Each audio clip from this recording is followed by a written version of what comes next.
When Silas Calloway died at 89, his three grandchildren drove separate cars to a lawyer's office in Ardell, Kansas, to hear how a quiet man had divided 89 years of living. Wade, the eldest, inherited the farmhouse and the 240 acres of wheat ground that came with it. Bree, the middle one, received the savings and the pickup truck. Ruth, the youngest, the one who had moved back to a dying town at 38 and spent 6 years lifting her grandfather in and out of a bathtub, received a single line on a single page. One decommissioned water tower and the quarter-acre of caliche dirt beneath it, on the dead end of Spurlock Road, appraised value $1. Her brother said it sounded about right. Her sister didn't argue. Ruth drove out to the tower alone the following week, expecting nothing but rust and pigeon mess and the dry rattle of a town the highway had forgotten. She found the brick pump house at the base of the legs. The padlock somebody had oiled within the last month, and behind a steel door painted the same flat gray as everything else. She found the thing Silas Calloway had spent 50 years building in the dark. The lawyer's office sat above the old Ardell feed store, up a flight of stairs that smelled of dust and warm pine. 3 chairs faced the desk. Ruth took the middle one out of habit, the way she had taken the middle of everything her whole life. Wade sat on her left in a charcoal suit that did not belong in a town of 311 people. Bree sat on her right, turning her car keys over and over in her fingers, a small metallic ticking that filled the room. The lawyer's name was Renner. He opened a thin folder and set his reading glasses low on his nose. "Your grandfather kept it simple," Renner said. "Simpler than most. But he was particular about one thing, and I'll get to that." Wade laid his phone face down on his knee. Renner read the farmhouse first. The white clapboard house on County Road 9, the porch where May Calloway had snapped green beans into a chipped enamel bowl for 40 summers, the 240 acres that still grew hard red winter wheat when the rain cooperated, all of it to Wade. Wade nodded once, slowly the nod of a man receiving what he had already counted on. "That tracks," he said. "I'm the one who can actually manage farm ground." Nobody asked whether anyone else might have wanted to learn. Renner read the savings next. $16,040 in a credit union account and a 2009 Ford F-150 with 182,000 miles on the odometer, all to Bree.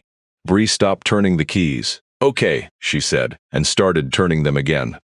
Then Renner paused. He looked at Ruth over the top of his glasses, and something passed across his face, a flicker she couldn't name, almost like a man bracing for a thing he didn't want to deliver. "To my granddaughter Ruth," he read, "I leave the standpipe water tower and the parcel beneath it, Lot 4 of Block 11, Spurlock Road, Ardell Township, appraised tax value $1. 6 years of her life. They had weighed it and stamped it at a single dollar. If you're the kind of person who's ever given years to someone who couldn't say thank you, stay with me, because what that dollar was really worth is the whole reason I'm telling you this story." Wade leaned forward, elbows on his knees. "That's the whole thing, the old tower?" "That's what your grandfather wrote," Renner said. Ruth looked at the page in the lawyer's hands. At the bottom she could see the signature, the long looping C she had watched form 10,000 times, shakier now than she remembered but unmistakably his. He had signed the will 14 months before he died, back when his right hand still answered him. "Well." Bree slid her keys into her purse and zipped it shut. "I'm sure Grandpa had a reason." Wade stood and buttoned his jacket. "Look, Ruth, it's what he wanted. You knew Grandpa. He wasn't trying to slight anybody. A tower's a tower." He said it gently, which was worse than if he'd said it cruelly, because it meant he believed it. Ruth stayed in her chair. Her brother and her sister walked out together, and she heard them in the stairwell already talking, low and quick, about flights and closing dates and a man named Stoss who could handle the deed transfer on the house. The door at the bottom clicked shut. Their footsteps faded across the gravel lot. Renner waited until the building went quiet around them. Then he took off his glasses and set them on the folder. "Miss Calloway," she looked up. "Your grandfather came in here in person to write that line. Most of my clients fax me a list. He drove 40 minutes each way and sat in that exact chair, and he made me read the water tower clause back to him 3 times until I had the lot number exactly right." Renner studied her. "I asked him if he wanted to add anything, an explanation, a note for the family. He said, 'Each of them is getting what they're able to hold. What does that mean?' I asked him the same thing." Renner shrugged, but it wasn't careless. "He said I'd understand later, and that you'd understand first." Ruth walked out into the flat white light of a Kansas afternoon. Wade's rental was already gone. Bree was standing by the F-150 she'd just inherited, sunglasses on, phone to her ear, and when she saw Ruth, she lowered the phone but not the glasses. "Ruthie, I know it's not what you pictured. I didn't picture anything, Bree. It's just..." Bree shifted her weight. He was 90. His head wasn't right at the end. You said yourself he was getting confused. He probably just forgot to fix it. He wrote it 14 months ago. He drove himself to do it. Ruth heard her own voice come out even and tired. He was himself, Bree. He just wasn't who you wanted him to be. Bree opened her mouth, closed it, put her phone back to her ear, and got in the truck. Ruth stood on the gravel until the engine noise dwindled down Main and out toward the on-ramp, and then there was only the wind moving across the empty lot and the long metal groan of the elevator down by the rail spur, leaning into a gust the way it had leaned for 70 years. She had come back to Ardell 6 years earlier, the spring her grandfather fell. She'd been 38 then, living in a one-room studio above a print shop in Wichita, running a hand-lettering business out of the same room she slept in. Sign painting, mostly. Gold leaf storefront windows, the names of family law firms in old-fashioned shaded serifs, the occasional ghost sign a developer wanted to look authentically aged. It was not much of a living. She had a brush kit her first teacher had left her, a chair with a torn seat, and a man named Theo who came by on Thursdays with takeout and stayed most weekends. A small life, but it was hers, stitched together by her own two hands. Then Wade called on a Tuesday in March to say Silas had fallen off the back porch step and broken his hip, that someone needed to figure out a plan, and that he himself was 3 weeks out from the biggest commercial deal of his career. Ruth drove to Ardell that Friday, meaning to stay the weekend. She stayed 6 years. The first year was the easy one, though she didn't know to call it easy until the others came. The hip healed badly and left Silas with a cane and a careful sideways way of moving through the farmhouse, but his mind was a steel trap and his hands were sure, and in the evenings he sat at the kitchen table and asked her about lettering, about brush pressure and stroke order, about why a capital R wanted a different foot than a capital K. She had thought he was making conversation. She understood now that he was the only person in her life who ever asked about the actual work. She took a part-time job at the county clerk's office in the next town over, 22 miles each way, filing deeds and issuing dog licenses. She cooked. She drove Silas to the cardiologist in Great Bend. She kept the books for the farm because Wade lived in Wichita and Bree lived in Denver, and there was no one else. The second year, Silas's heart began to fail in slow stages, and a small stroke in November took the strength from his right side and most of the sureness from his right hand. Ruth came into the kitchen one morning and found him at the table with a pen, trying to write a grocery list, and the letters came out broken and reversed, the C he had signed his whole life collapsing into a shape he couldn't recognize. He set the pen down very carefully. He did not say anything, but she saw the thing move behind his eyes, a grief deeper than the body, and she understood without being told that for Silas Calloway, losing his right hand was not like losing the strength to walk. It was like losing a language. She didn't know yet how right she was. The third year and the fourth blurred together the way years do when every day is the same day. She bathed him when he could no longer manage the tub alone, and she learned to do it in a way that left him his dignity. Talking about the wheat price while she worked, never letting her face show what it cost either of them. She slept across the hall with the door open, listening for the soft thump of the cane, finding the floor at 2 in the morning. Wade called the first Sunday of every month. The call never changed. "How's the old man?" "Failing, Wade." A pause. "That's rough. I wish I could get out there more." "Then get out here more." "I've got 2 deals in escrow you don't even want to know." She did not want to know. He came at Thanksgiving and stayed one night. Bree sent money, twice in 6 years. A card with a printed verse and a check, $500 the first time, and $300 the second, no note in her own hand either time. Ruth spent both on a shower chair, the grab bars she screwed into the studs herself, and a blood thinner that cost more than her car payment. Nobody else offered anything, and she stopped expecting them to, which is its own kind of injury. The day you stop expecting. Silas died on a Thursday in October at home, in the bed he and May had shared since 1961, with Ruth holding his left hand because his right one no longer held back. The hospice nurse said it was peaceful. Ruth nodded and didn't argue, but she thought peaceful was a strange word for the end of a man who had spent his last 2 years unable to write his own name, and she did not say so, because there was no one in the room left to say it to. If you've come this far into Ruth's story, stay with me, because what she found behind that steel door is the part I've been waiting to tell you. Wade flew in for the funeral and Bree drove up from Denver. They wore black. They cried real tears at the graveside, because grief is real even in people who were not there for the dying. They were gone inside 48 hours, Wade to a closing and Bree to a sales conference in Phoenix. And then Ruth was alone in a farmhouse that still smelled of liniment and burnt coffee, with nothing to show for 6 years but a water tower she couldn't bring herself to look at. 2 weeks passed before she drove out to it. She told herself she was busy, that the deed paperwork came first, that there was no hurry on a rusted standpipe at the end of Spurlock Road. But the truth was, she was afraid of it. The way you're afraid of the last room in a house where someone has died. And on a gray Wednesday morning when the silence of the farmhouse became unbearable, she got in the car and drove out anyway. Because the tower was the last thing in Ardell that still had her grandfather's fingerprints on it. Spurlock Road dead-ended a half-mile past the rail spur, where the pavement gave up and turned to caliche, and the caliche turned to a pair of wheel ruts, running through brome grass, gone the color of straw. The water tower stood at the end of it, a standpipe design the old kind, a tall cylinder of riveted steel on 4 splayed legs, 50,000 gallons it had held in its working life, Ardell painted down the side in letters 6 feet tall, and faded now to the gray of old bone. Ruth stood at the foot of the legs, the wind pushing her hair across her face. The tank loomed overhead, ticking faintly as the morning sun warmed the steel. A meadowlark sang somewhere out in the brome, 3 rising notes and a fall.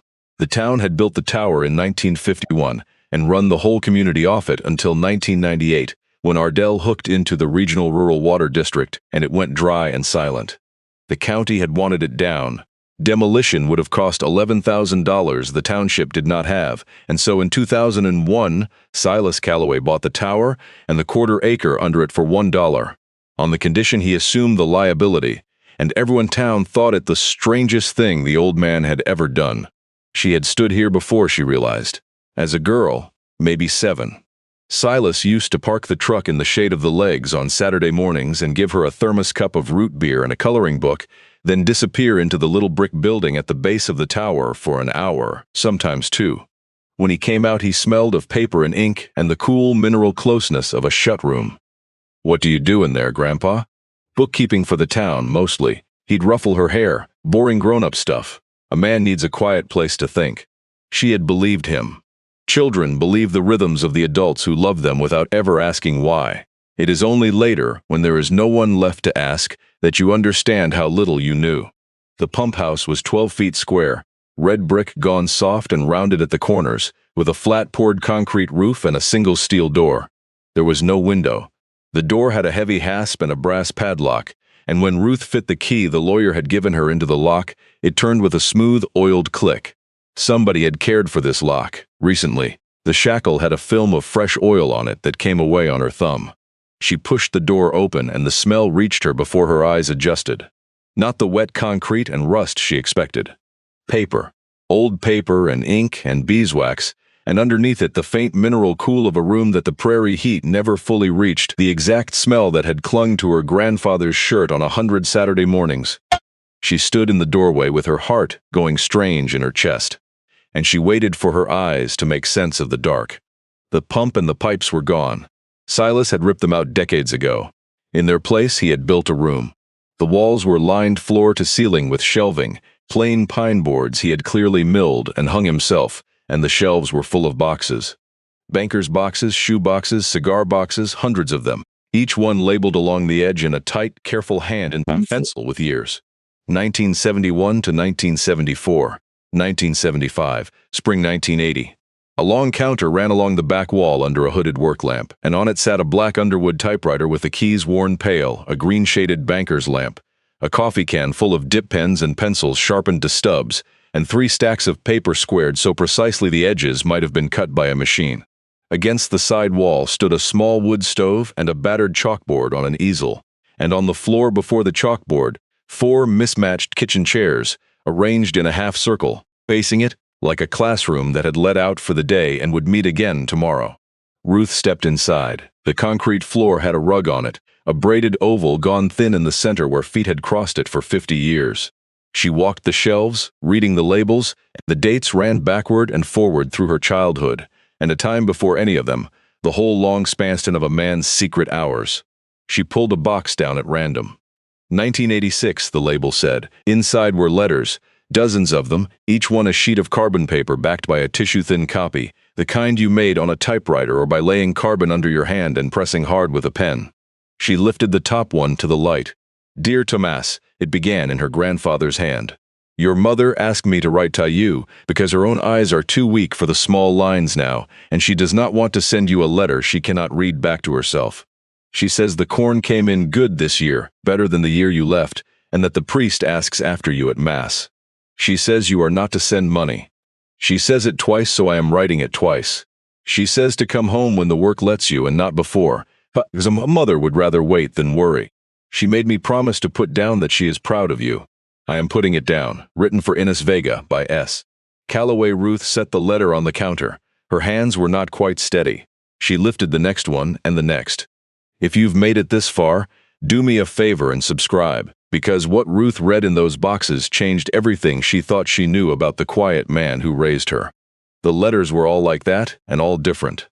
A man named Earl dictating an apology to a brother he hadn't spoken to in 9 years, the words awkward and stiff and trying so hard you could feel the shame coming off the page.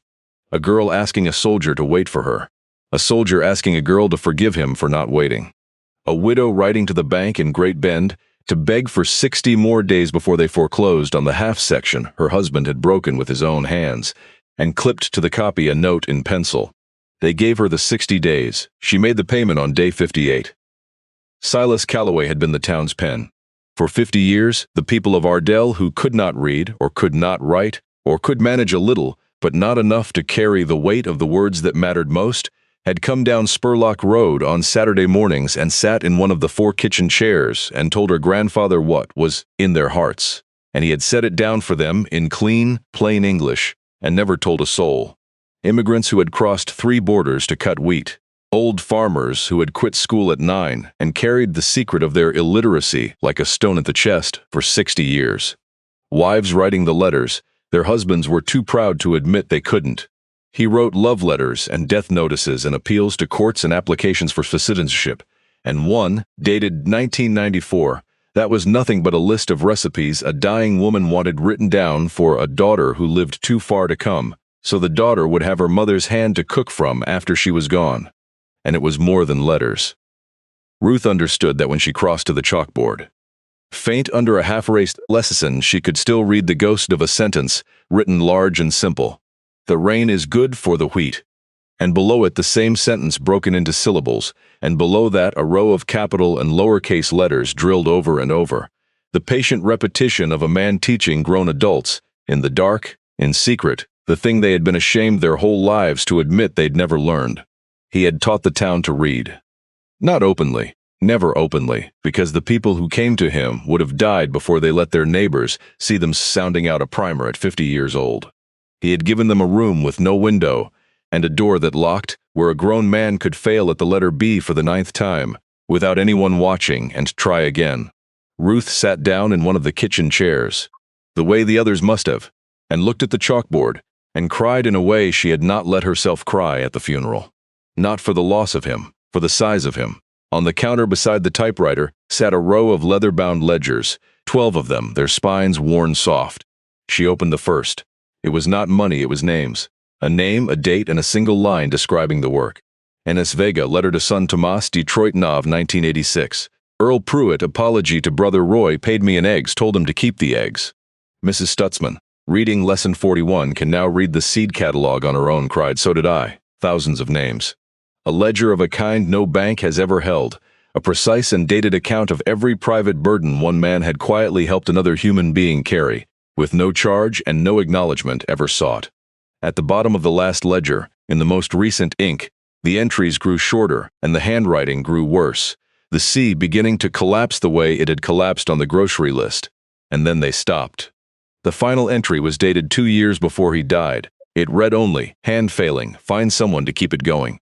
He never had. Ruth closed the ledger and pressed her palm flat against the cover. The leather was warm from her own hands.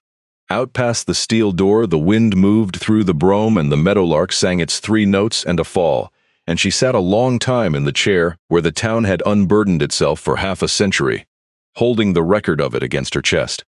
The writing desk at the end of the counter was smaller than the rest and more carefully made, the one piece of furniture he had clearly built with extra care.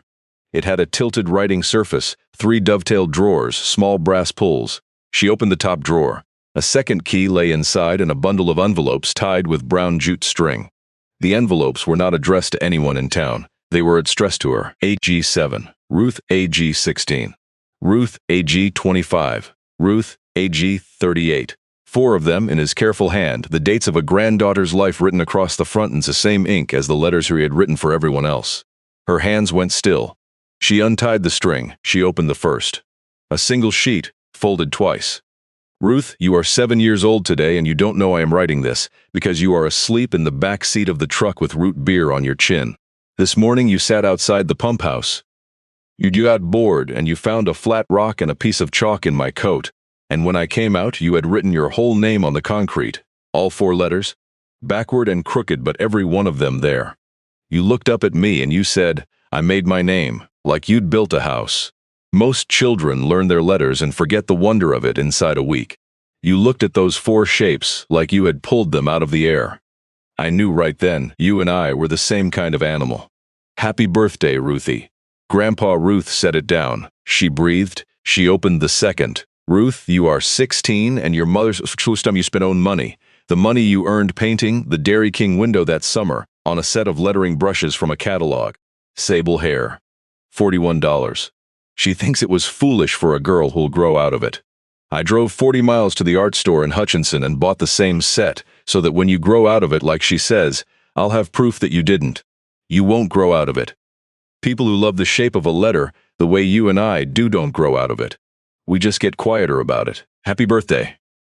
Grandpa, she wiped her face on her sleeve and opened the third. Ruth, you are 25 and you have moved to the city to make signs by hand in an age when a machine can do it cheaper and faster. And your father, God rest him, told you at Christmas that you ought to learn computers and get a real trade. I watched your face go flat the way it does when you've decided not to fight. So let me say what he couldn't. There is a difference between a thing that is made and a thing that is made by a hand, and the difference is the whole reason any of it is worth anything at all. A machine can copy a letter. It cannot mean one. Keep meaning them. Happy birthday. Grandpa the fourth was thicker. She had to take a breath before she could open it. Ruth, you were 38 today, and you spent the day driving me to Great Bend for a heart I was promised would last me 5 more years and didn't even give me one. You think I didn't notice that you turned 38 on a Tuesday in the cardiac waiting room with a vending machine coffee and that nobody called, and that you didn't say a word about it. I noticed. I have always noticed you, Ruthie, which is the loneliest thing I can tell you because you have spent your whole life being the one nobody notices, the one in the middle, the one who can be counted on so completely that everyone stops counting. You gave up a man named Theo and a life in the city and a business you built with your own 2 hands to come and lift an old man in and out of a bathtub, and you did it without once making me feel the weight of it. There is a room you don't know about yet. It is at the end of a road that goes nowhere. I am going to leave it to you and only you, and I am going to make sure it looks like it's worth nothing. Because the people who measure things, Gliz, will leave it alone. And the only person I want walking through that door is the one who will understand what it's actually worth. Happy birthday, Ruthie. The door's been yours since you wrote your name on the concrete. I just needed time to fill it. Grandpa Ruth pressed the letter against her chest and bowed her head over the little desk her grandfather had built. In the room her grandfather had hidden, and she stayed that way until the column of light from the open door had crawled all the way across the braided rug and climbed the far wall. When she lifted her head, she saw a 5th envelope still in the drawer, smaller than the others, no age written on it. Just 2 words. Go see Hollis. If these letters are getting to you the way they got to Ruth, take a second to subscribe, because the man that envelope sent her to had been keeping her grandfather's secret for 50 years. Hollis Brandt was 81 years old, and had carried the rural mail out of Ardell for 38 years before the route got folded into Great Bend and he was made to retire. He lived in a low brick house behind the shuttered Methodist church. And, when Ruth knocked, he opened the door before her knuckles left the wood, as though he had been standing on the other side of it for 2 weeks. "You found the room," he said. "It was not a question, you knew. I'm the one oiled that lock, child. Every month, like he asked me to, since the day he couldn't drive out there himself anymore." Hollis stepped back to let her in. His front room was small and immaculate, smelling of pipe smoke and Murphy's oil soap, and on the wall above the couch hung a framed map of the old mail route, every farm marked in a young man's careful printing. "Sit, you'll want coffee. You've got the look of a person who's been crying in a cold room all morning." He brought 2 cups, black, and sat across from her in a recliner that had molded itself to him over the years. "How long did you know?" Ruth asked. "Since the beginning of it, near enough. I delivered every one of those letters, didn't I? A man writes letters for 40 families, and somebody's got to carry them to the box." He sipped his coffee. "And I was one of his pupils, before I was his mail carrier. I came up in the Dust Bowl. My daddy pulled me out of the 3rd grade to chop cotton, and I could not read a road sign when I was a grown man with a mail route I was supposed to be running." He said it plainly, without flinching, the way only an old man at peace with himself can. "Silas taught me in that room. Took him most of a winter.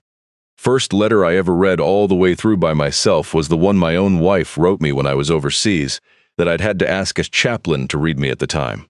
Read it 20 years late, sitting in that pump house, and Silas just sat there and let me take as long as I needed."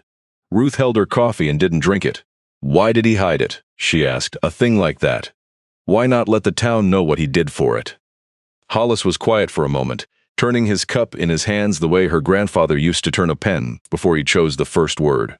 "2 reasons," he said finally. "The first one's the soft one. The people who came to him would have stopped coming if anybody knew. You don't understand the shame, child, not being able to read, in a town where everybody thinks everybody else can. It eats a person. The whole gift of that room was that it had no window and the door locked from the inside, and a man could be 60 years old and not know his letters, and not one living soul would ever find out. The second somebody put up a sign that said free reading lessons, that room died. So he made it look like nothing. Bookkeeping for the town, he'd say. Boring grown-up stuff." Hollis smiled at the floor. "You remember that." Ruth remembered it. Root beer on her chin in the cab of the truck. "And the second reason?" The old man's smile faded. He set his cup down on the side table with a small lick. "The second reason is your brother," he said. "If you're still here, hit subscribe. Because this is where the people who never came home decided they wanted what they never earned." Hollis got up, slower than he used to, and went to a green metal filing cabinet in the corner that was older than Ruth. He worked the bottom drawer open and reached into the back and drew out a thick manila envelope, sealed all the way around with clear packing tape, gone yellow at the edges with age. Her grandfather's handwriting marched across the front. "For Ruth. To be opened only after she has found the room on her own. He brought me this about 3 years before he passed," Hollis said, holding it but not yet giving it over. "Made me promise 3 things, and I'm an old man and a man of my word, so I kept all 3. Don't open it, don't give it to a single living soul but you, and don't put it in your hand until you'd found that room yourself, with nobody leading you to it." He looked at her steadily. "I could have walked you out there the day after the funeral, Ruth. Saved you 2 weeks of grieving in that empty farmhouse. He told me not to. He said, if she won't go look at a thing I left her, then I was wrong about her, and she doesn't need what's in the envelope." The old man's mouth twitched. He wasn't wrong about much. He wasn't wrong about you. He held it out. She took it. It was heavier than paper had any right to be. "There's a thing in there about your brother and your sister," Hollis said quietly. "He read it to me before he sealed it. Said it was the hardest thing he ever wrote, and he wrote 30,000 letters for other people. So that's saying something. You'll know when to use it." Ruth did not open the envelope in Hollis's front room. Some things you do not open in front of another person, even a kind one. She carried it to her car and drove back to the farmhouse, and she did not open it that night either. She set it on the kitchen table where her grandfather had asked her about the foot of a capital R, and she was not ready, and the next morning she drove out to the tower instead. Because the room had begun to feel more like home than the house did. She spent 3 days out there. She read the ledgers cover to cover, the whole half-century catalog of a town's hidden wounds and the man who'd stitched them, and somewhere in the second day she stopped reading them as a marvel and started reading them as an inheritance. She swept the braided rug out into the brome and beat it against the tower leg until the dust rose gold in the slanting light.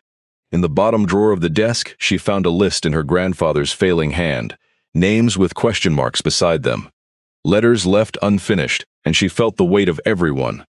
And on the third afternoon, her phone rang in the cool dark of the pump house, and the screen said Wade. Ruthie. His voice was light, casual, the voice he used when he wanted something and was pretending he didn't. Hey, quick thing. I'm going through Grandpa's farm files for the deed transfer, and I keep running into paperwork on that water tower parcel. Lot 4, Block 11.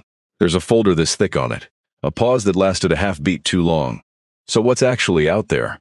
Ruth looked at the shelves, the thousands of letters, the chalkboard, the ledger of names. The desk with her own name written across 4 envelopes. Pigeons, she said. Rust. Some old bookkeeping junk of Grandpa's.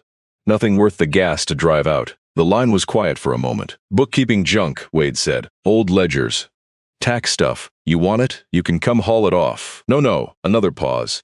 Hey, if you do find anything you know interesting out there, you'll loop me in. Right? We're family. Sure, Wade. He hung up. Ruth set the phone face down on the counter and looked at the room and wondered, for the first time, how long the lie would hold. It held 4 days. On Sunday morning, Wade called back, and this time the lightness was gone. I'm driving out Saturday, he said. Bree's flying into Wichita. I'll grab her at the airport. We'll be at the tower at 10. Wade, I told you there's nothing. Ruth. His voice flattened into the register she'd heard him use on the phone with opposing counsel. The voice of a man who handled commercial leases for a living and had finally read to the bottom of the folder. I've been a broker for 20 years. You know what's in that folder Grandpa kept? An option agreement. A wireless carrier's been after that parcel for 3 years. They want to mount antennas on that tank. The lease they offered is $1,840 a month for a 25-year term, with escalators. He let the number sit. That $1 tower is worth better than $500,000 over the life of the lease, Ruthie. And Grandpa knew it because the option's signed. So quit telling me about pigeons. Ruth sat down slowly in one of the kitchen chairs. That's why he gave it to me, she said, half to herself. That's why it needs to be split 3 ways, Wade said. Same as everything should have been. Look, I'm not trying to be the bad guy here. But you can't tell me Grandpa was in his right mind, hiding a $500,000 asset behind a $1 appraisal and slipping it to one grandkid. That's not a plan.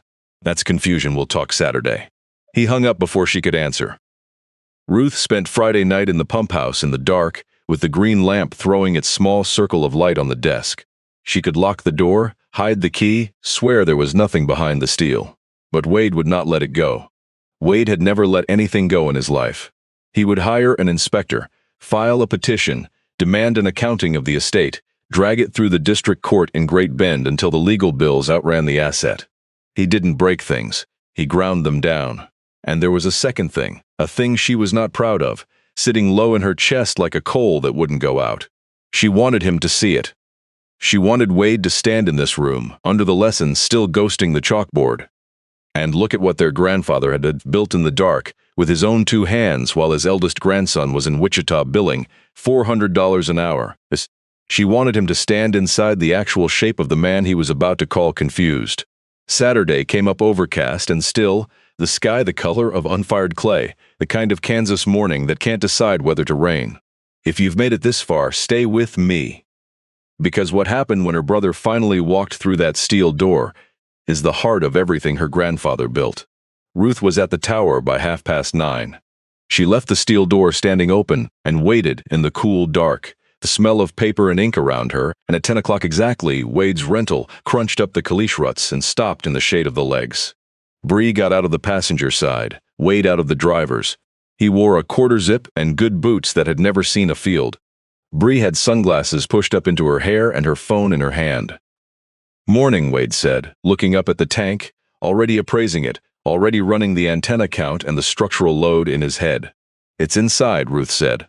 She led them into the pump house. Wade ducked through the steel door and stopped one step in, and she watched his face. She watched the broker arrive first, the eyes flicking over the shelves, cataloging, the involuntary calculation of a man who saw assets the way other people saw weather. And then she watched the broker falter, because there was nothing here to appraise, nothing to sell, no antennas, no lease, just paper, 10,000 sheets of paper, and a chalkboard and 4 kitchen chairs. Bree came in behind him and went still. "What is all this?" Ruth pulled a box off the shelf. 1986. She set it on the counter and lifted out the top letter and held it out to him. "Read it," she said. Wade took it. He read it. She watched him get to the bottom to "written for Inez Vega by S. Calloway," and she watched him not understand. He set it down. "Okay, so he did people's correspondence." "That's sweet, Ruth, but it doesn't change anything. The asset is the parcel and the lease. The paper's just—" "He wrote letters for people who couldn't read or write," Ruth said. "For 50 years. Free, and he taught them their letters in this room with the door locked, so nobody would know they couldn't read in the first place. Hollis Brandt couldn't read a road sign at 40 years old. Grandpa taught him. The man who carried this town's mail for 38 years learned his ABCs as a grown man, in this chair from our grandfather, and not one of us knew." Bree had drifted to the chalkboard. She was reading the ghost of the lesson under the eraser marks. "The rain is good for the wheat." Her hand had risen to her mouth. Wade looked at the shelves again, and this time Ruth saw him try, really try, to make the paper add up to something he could hold, and fail. Because it couldn't be held. That was the whole point of it. "This is a lot of charity, and I respect it," Wade said. His voice gone careful, lawyerly, building toward the argument he'd driven 400 miles to make. "But none of it is what we're here about. The lease is worth $500,000. That's estate property. The will gave you a $1 parcel because Grandpa hid the real value, and a court is going to look at a hidden $500,000 asset gifted to one heir and call it exactly what it is. Undue influence, or incapacity. You were living with him, Ruth. You were the only one here. That doesn't look good for you, and I'm telling you that as someone trying to protect you." There it was, the threat dressed as concern. "You think I influenced him," Ruth said. "I think you were the only one in the room for 6 years, and now you've got a $500,000 lease, and the rest of us got a farmhouse and a 16-year-old truck." Wade spread his hands. "I'm not saying you did anything. I'm saying how it looks. This needs to be split, Ruthie. Evenly. It's the only thing that's fair, and it's the only thing that doesn't end up in front of a judge." Ruth looked at her brother standing in the center of the room their grandfather had poured 50 years into. A room full of work he'd hidden specifically to keep this exact conversation from ever happening. And she felt the coal in her chest go cold and clear. "You got the house, Wade. 240 acres. You'll clear 300,000 on it when wheat ground prices come back up. And you know it, because you ran the comps before the funeral. I watched you do it on your phone at the graveside." She kept her voice even. "Bree got the savings in the truck. This is what he left me. And he left it to me on purpose, in plain words, 14 months before he died, with a lawyer reading the clause back to him 3 times. He was confused.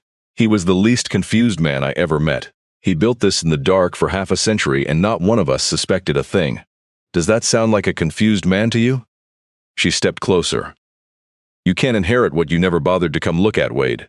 He didn't hide this from you to be cruel. He hid it because he knew that the day you found out it was worth money, you'd be standing right here, saying exactly what you're saying." The room went very quiet. Out past the open door the wind picked up, and a few drops of rain ticked against the concrete roof. Bree spoke from the chalkboard without turning around. "Wade, come look at this. I've seen the board, Bree." "No," her voice cracked on it. "Come look." She had opened the most recent ledger, the one with the failing hand. She was pointing at the second to last page. Wade crossed to her, reluctant, and read where her finger rested. Ruth knew the entry. She had read it a dozen times. Hollis Brandt, finished reading May's wartime letters to me out loud, all of them, said, "Now we're even." We're not even. I owe that man my whole second life. And below it, in the worst of the shaking hand, the next to last thing Silas Calloway ever wrote in the book. "Tell Ruthie the desk drawer. Tell her the door was always hers." Wade stood looking at the page for a long time. "That's not legal language, Bree," he said, but the fight had gone soft in his voice. "That's sentiment. It doesn't change the—" "It changes everything," Bree said quietly, "and you know it does. You just don't want it to." Wade straightened. He was a man who, when cornered by his own heart, retreated into procedure. "I'll have the firm review the estate," he said. The lease, the gift, all of it. If it's clean, it's clean. If it's not, we fix it. I'm not letting a $500,000 asset go undiscussed because of a chalkboard. Then have them review it, Ruth said. He looked at her, surprised by how little she gave him. She'd spent 6 years lifting a grown man in and out of a bathtub at 2 in the morning. Her brother did not frighten her. I'm not letting this go, Wade said. I know, Ruth said. Neither did Grandpa. Wade walked out into the rain. Bree stayed. She was still standing at the chalkboard, one hand flat against the ledger, the other against the slate, as though she could feel the chalk dust of every lesson their grandfather had ever written there. After a moment she said, without turning, he really never told anybody. No. All those years he came out here on Saturdays, and we thought he was just a quiet old man who liked to be left alone. Bree's voice was thick. He wasn't quiet. He was the loudest person in this whole town. He just said it all on paper for other people, where it didn't get him anything. Yeah, Ruth said. That's about right. Bree closed the ledger gently. She ran her palm across the cover the way you'd touch the shoulder of someone you'd hurt. Then she walked out into the rain after her brother, and Ruth heard the car doors, and the engine, and the tires on the wet caliche. And then there was only the rain on the roof, and her grandfather's lamp throwing its small circle of light on the desk.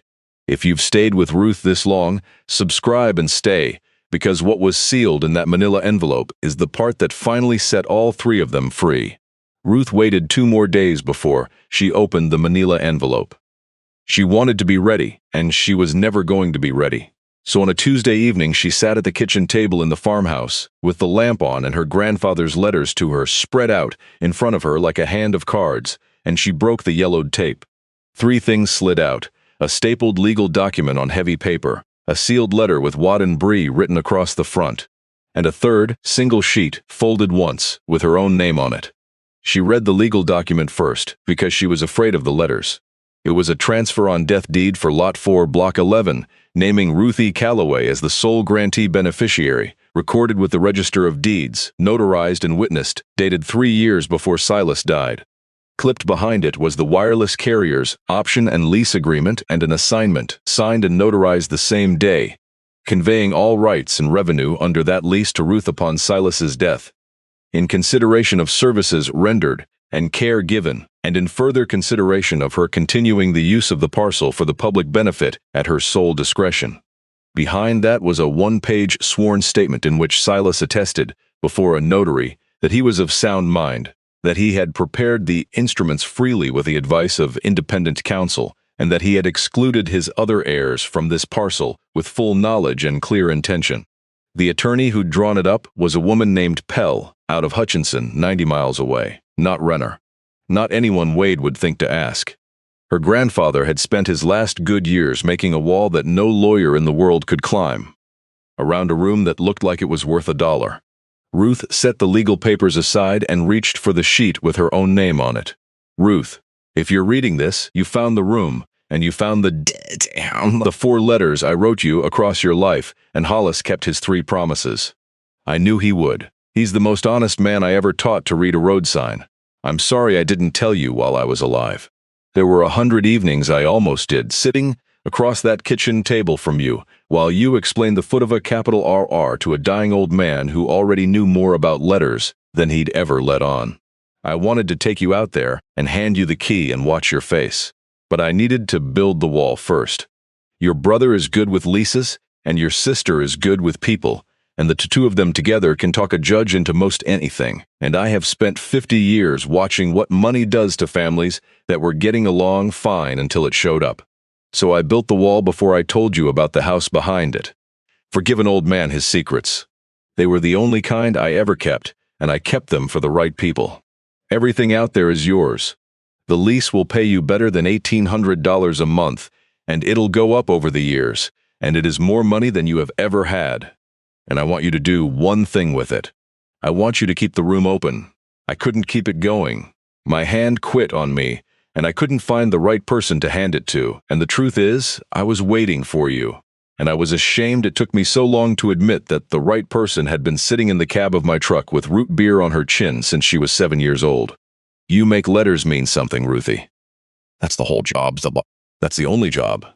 There are still people in this town, and the towns around it who carry that stone in their chest, who'd never walk into a library or a soul school, who'd come to a quiet room at the end of a road that goes nowhere if somebody they trusted was sitting in it. Be that somebody. Use the money to be that somebody. You'll be better at it than I ever was, because you won't have to hide. I am proud of you. I was proud of you when you wrote your name on the concrete, and I am proud of you now. The door was always yours. I just needed time to fill the shelves. Grandpa Ruth folded the letter and held it against her chest and breathed until the kitchen stopped blurring. Then she picked up the third envelope, the one addressed to her brother and her sister, and she turned it over in her hands and did not open it. It was not hers to read first. He had taught her that too. In 50 years of letters she'd only just discovered. Some words belong to the person they're written for. And you hand them over, and you don't read them over their shoulder. She called Renner the next morning and asked him to set a meeting. It took 5 days to get all three of them in the same room. Wade flew back in with a junior associate and a folder of his own. Bree drove up from her hotel in Great Bend.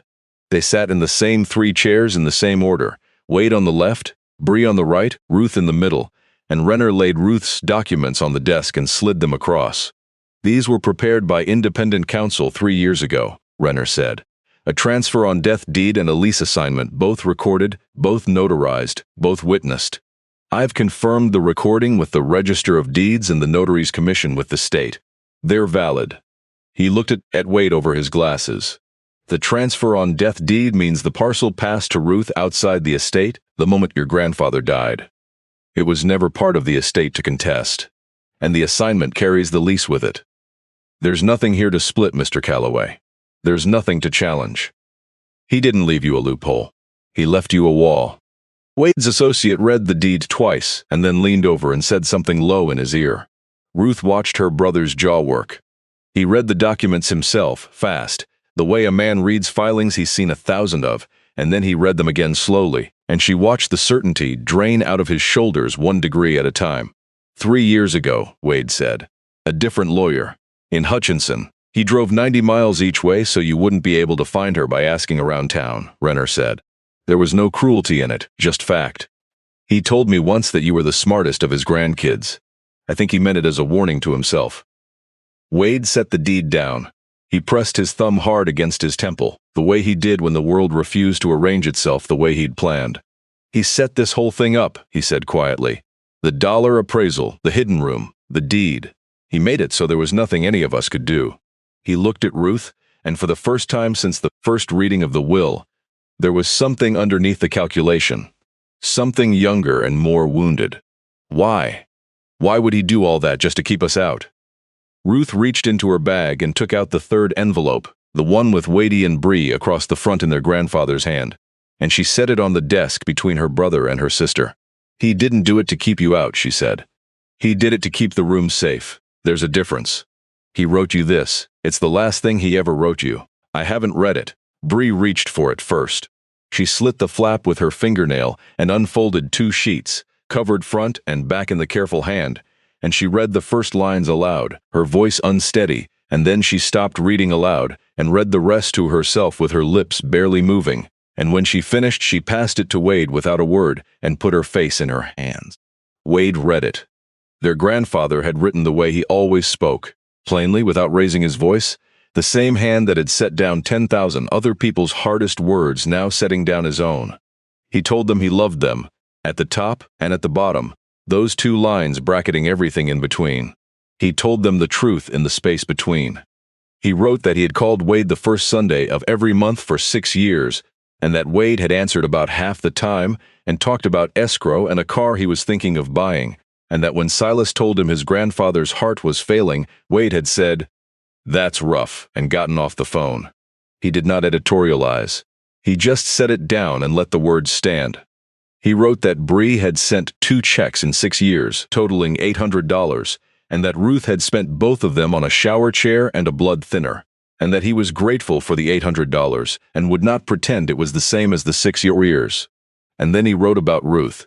He wrote that she had given up a man named Theo and a business she'd built by hand and a city where people knew her name, that she had come back to a dying town and lifted him in and out of a bathtub at 2 in the morning for 6 years and never once made him feel the weight of it. He wrote that she had turned 38 in a cardiac waiting room and nobody had called. "I love you, both," the letter said near the end, and Ruth could see the line over Wade's shoulder because his hands were shaking. "I love you both, but love does not make a man blind." The house went to Wade because Wade understands a house. The savings went to Bree because Bree understands money. The room went to Ruth because she is the only one of you who would have driven out to the end of that road and walked through that door and understood that the most valuable thing I ever made could not be sold. I'm not angry at you. You have your own lives, and Wichita is far, and Denver is farther, and none of it was ever simple. But your sister was here. Every day your sister was here. The last line read, "If you don't understand why I did it now, read this letter again in 5 years." Wade set it on the desk. He kept his hand flat on the paper for a long moment, the way he might hold down something that wanted to blow away.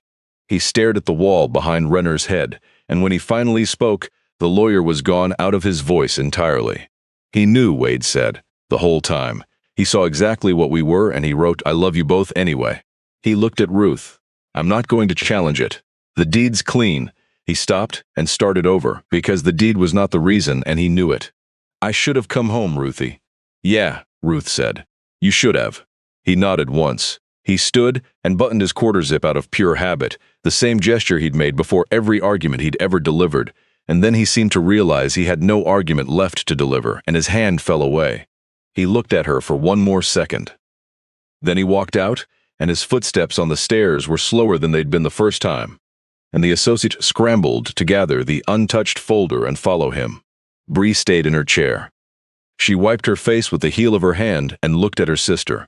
"He noticed everything," Bree said, "and he never made any of us feel small about it. He could have. God knows he could have. That wasn't who he was," Ruth said.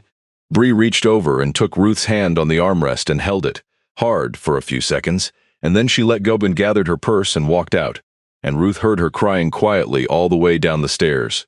Renner waited until the building had gone still. He took off his glasses and rubbed the bridge of his nose. "Your grandfather was a remarkable man," he said.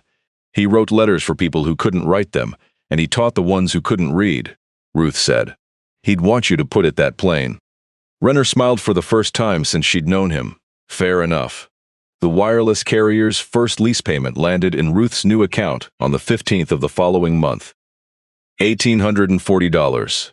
She sat in the pump house and looked at the number on her phone for a long time, and then she put the phone away and started to work. Because the money was not the inheritance. The money was just the thing that finally let her do the inheritance. She did not change the room much. She kept the shelves and the ledgers and the chalkboard and the 4 kitchen chairs. Because the 4 chairs were the shape of the thing, and she did not have the right to improve them. She replaced the green lamp's frayed cord. She brought out her own brushes and her own paints, and on a clean board she lettered a small sign, by hand, in a plain shaded serif her grandfather would have recognized as the same family as his typewriter face. She did not hang it on the building, because a building with no window and a door that locked was the whole gift. She hung it on a fence post at the head of Spurlock Road, where the pavement gave out, low and quiet, where only a person who already knew to look would find it. The reading room, it said, no charge, no questions, Saturdays, and underneath, smaller, ask for Ruth. Hollis helped her get it ready.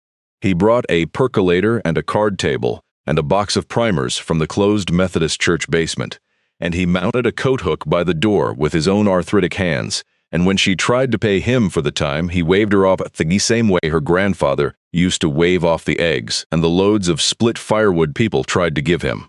Your grandfather kept me company in this room the better part of a winter, when I was the most ashamed man in Barton County, Hollis said, screwing the hook into the brick.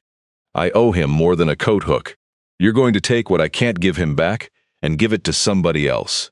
That's the whole machine. That's how he built it. The first Saturday, nobody came. Ruth sat with the door open and the percolator going and read the seed catalog cover to cover, and told herself it took her grandfather 50 years, and she could give it more than one Saturday. The second Saturday, an old woman came. She parked a quarter-mile back and walked the rest, the way the proud ones do, so her car wouldn't be seen at the end of the road. She had a letter from a granddaughter in Oregon that she'd carried in her purse for 3 weeks, because she couldn't make out the small cursive and was too ashamed to ask anyone in town. Ruth made coffee and read it to her 3 times, slow on the last one so the woman could follow the words with her own eyes. And when the woman left, she took Ruth's hand in both of hers and didn't say anything at all, because some things don't have words, which is the strangest lesson to learn in a room built entirely out of them. By the fifth Saturday, there were 4 people.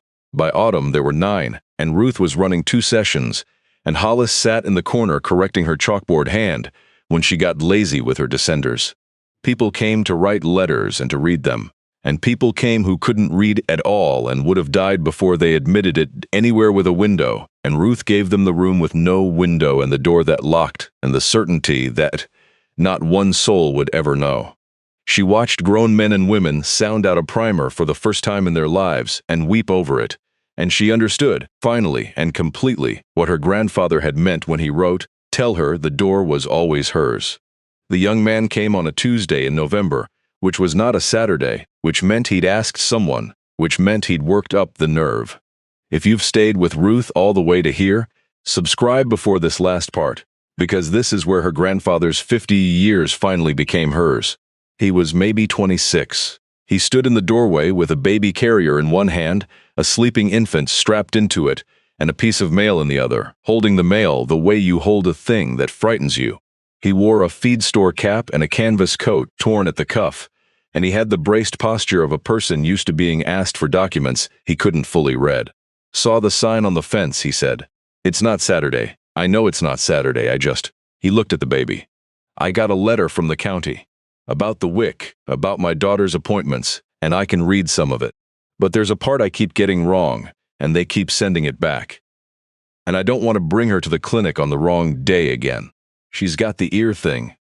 Ruth set down her brush. She pulled out 2 of the kitchen chairs and turned them to face each other, the way her grandfather had arranged them 50 years ago, knee to knee, no desk between, nothing to hide behind. "Sit down," she said. "Bring her in where it's warm. We'll read it together, and then I'll show you how to read the next one yourself. So you don't have to drive out here every time the county sends you something. That's the deal. You don't owe me anything. There's coffee." The young man sat. The baby slept. Ruth read the letter aloud once, plain, and then she put it in his own hands and put her finger under the line that mattered, and read it again with him, slow, and watched him get it. Watched the appointment date arrive in his face like the sun coming up, and she thought about her grandfather's ledger, and the line that read, "Can now read the seed catalog on her own," cried, "So did I." She started a ledger that night, a leather one like his. She wrote the first entry by lamplight at the desk her grandfather built. She did not write the young man's name, because the whole gift was that nobody would ever know, and instead she wrote, read a county letter with a young father, showed him the date. He found his daughter's clinic day on his own the second time through. "We're not even. I owe an old man my whole second life." Wade called on a Sunday morning in March. Ruth was on the porch of the farmhouse with a cup of coffee, watching the meadowlarks work the ditch line. "Ruthie." His voice was different than she'd ever heard it, stripped of the certainty he'd carried his whole life. "I had a deal up in Russell County. On the way back I took the county road through Ardell, drove past the farmhouse." A pause. "The people who bought it put a basketball hoop over the garage. There's kids, there would be," Ruth said. "It looked." He stopped. "It looked like a place where people lived. It never looked like that when it was ours." A long silence, long enough that she checked the screen. "I drove out Spurlock Road, to the tower. I saw your sign on the fence post." Ruth said nothing. She let him get there on his own, the way her grandfather would have. "There were 3 cars out there," Wade said. "On a Saturday, at the end of a road that goes nowhere." His voice caught. "I'm sorry, Ruth." He didn't say for what. He didn't qualify it, didn't soften it into for the lawyer or try coming home or for what I said in Renner's office. He just said the 2 words and let them stand on their own, the way their grandfather had taught a whole town to do. Though Wade had never once sat in that room and would never know that's where the lesson came from. "Thank you, Wade," she said. "How's it going?" "The room. Busy. We had 11 last Saturday. 11. She could hear him doing the math he couldn't help doing, and then she could hear him stop, because there was no metric in his whole trade that would price what 11 meant. "That's good," he said finally. "That's really good." He cleared his throat. "I don't want to take your morning. I just wanted to say I think about it. The letter he wrote us. I read it again, like he said. I didn't wait 5 years. What'd it say the second time?" He was quiet a moment. "Same thing. I just heard it different. A letter from Bree came that same week. 1 page, handwritten, which Ruth understood was the entire point of it. "I've read Grandpa's letter 11 times, it said. "Every time I get to the part about the 2 checks I have to put it down and walk around the block before I can pick it up again.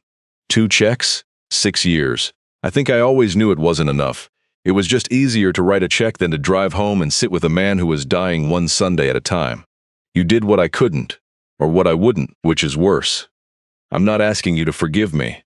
I'm just writing it down where you can read it, because you're the one who taught me, this month, what it means when a person writes a thing down instead of just feeling it and letting it pass. You were there. I wasn't. If you ever want to talk, I'm here now. I know that doesn't fix it. Bree." Ruth read it twice. Then she carried it out to the pump house and laid it in the drawer of her grandfather's desk, next to the 4 letters he'd written her across her life, and she added a line to her own ledger. "My sister wrote me a letter in her own hand." It was the hardest thing she ever wrote. "I am keeping it." The evening light was coming long and gold across the brome when she finished. She stepped outside and locked the steel door and stood at the foot of the tower legs, looking up at the great gray tank with Ardell fading down its side, and near the top, the small dark rectangles of a carrier's antennas on a platform her grandfather had quietly negotiated 3 years before he died. The thing that paid for the percolator and the primers and the gas for the people who came too far to come. Everyone had thought the parcel was worthless until they learned the lease made it worth a fortune. And then, they learned the fortune was the smallest thing the tower held. A meadowlark sang out in the grass. 3 rising notes and a fall. Ruth thought about her grandfather, just her grandfather, the man who took her out here on Saturday mornings with a thermos of root beer and told her he was doing bookkeeping for the town. The man who had carried 30,000 of his neighbors' hardest words and never let one of them down. The man who lost his right hand to a stroke and grieved it like a language, because for him it was. The man who watched a 7-year-old write her own name on the concrete in chalk, backward and crooked, and knew and waited 37 years for her to come back and read what he'd left her. The man who built his whole life out of letters and never once needed his name on a single one.